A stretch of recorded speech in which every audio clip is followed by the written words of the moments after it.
All right, this is my third video for a seller that sold their property.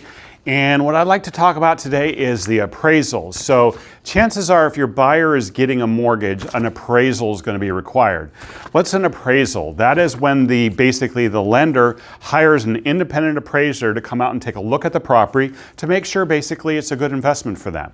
So the appraisal is not as concerned about all the nuts and bolts and operations of the house like a home inspector is. What they're most concerned about is just the overall condition, but more importantly, the value of it. Because the chances are the bank is going to own anywhere from 80% to 97% of the property anyway, so they want to make sure they have a good investment. So typically appraisals are a lot shorter than home inspections. They only maybe take about half an hour, 45 minutes.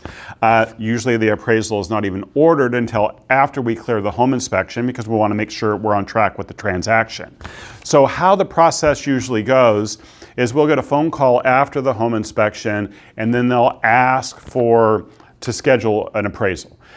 So we go ahead and accommodate that. You want it to look like a showing. You want the home to look good. The appraiser comes through. After the appraiser comes through the home, it'll take them usually about another 3 or 4 days before we'll have the results of that.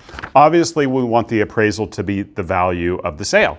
If we have a low appraisal, then we have some issues that we have to work through. Or if there's some conditions that come out of the appraisal, let's say the appraiser spots a couple of things that they're going to require to be repaired, not very common, but does happen, we're going to have to make sure we can kind of work through that process. So it's a little bit of negotiating.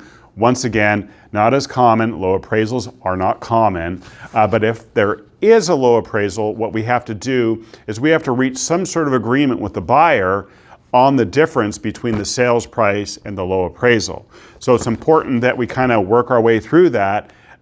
If the appraisal is too far low, it's probably going to make the transaction go away, and unfortunately it's going to fail. Hopefully that's a little bit of an information about an appraisal. I hope that answers some of your questions. If you have any more, don't hesitate to call, text, or email. You can reach me at 503-869-4744. Have a great day. Bye.